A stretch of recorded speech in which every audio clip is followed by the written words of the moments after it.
guys, so in this video I'm going to go over a variation on the 12-bar blues, which is a little bit more jazzy, and I'm going to call it the Count Basie 12-bar blues, because it was used by him and in fact a lot of sort of big bands in the swing era at that time. So it sounds as follows.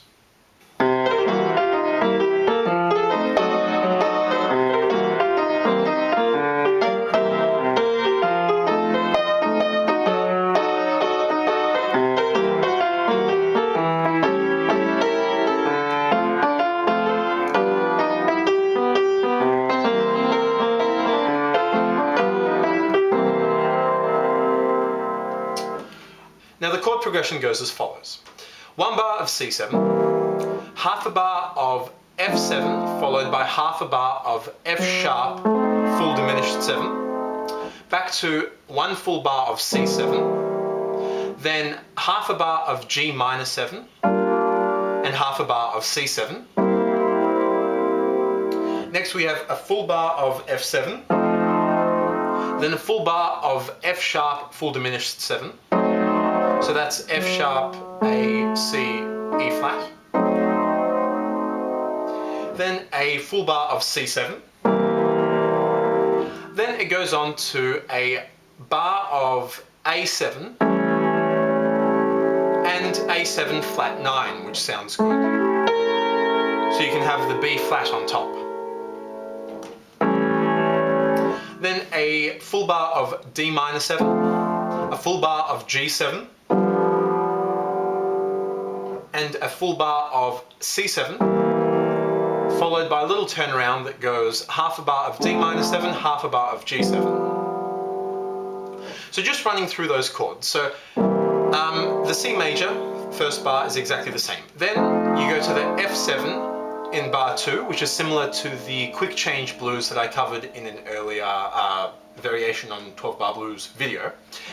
So you play half a bar of F7 followed by half a bar of F sharp full diminished 7.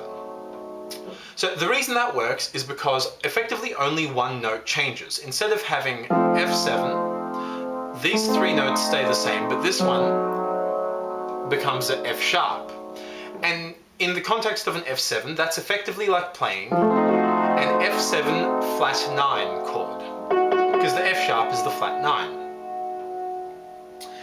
Then it goes back to the C7, and then half a bar of G minor 7 and half a bar of C7. Now the G minor 7, again, in the context of the C7, it's effectively like dropping the C and the E and adding the 9th and the 11th. So really the G minor 7 is effectively, in the context of a C7, a C11. And that's why that works. Then followed by a full bar of F7 and then a full bar of F sharp full diminished. And again that works for the same reason as I explained before. Back to the C7. Then we have the A7, which works because it's leading into a cycle of fifths run, effectively. From the A7 we go down to the D, and from the D we go down to the G. Each is 5 notes apart.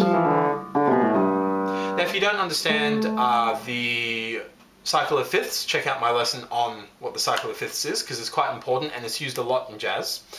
But effectively we've got an A7 and an A7 flat 9, if you want to include the B flat, which is in the C blues scale.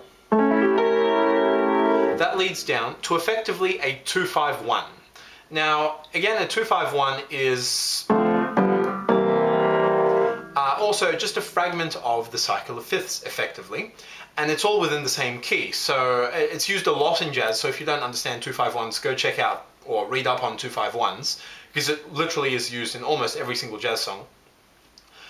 The 2 is the D minor 7, the 5 is the G7, and then to the 1, which is the C7. and then it does a little turnaround, which does the 2-5 again. So really, that's the whole progression there. Check it out in the picture-in-picture. Like I said, that was used a lot during the swing era. It's sort of a little bit jazzy, but still a little bit bluesy. And you can just use the blues scale to improvise over the whole lot, except in the over the A7, you can put in a C sharp rather than the C, or as well as the C if you like.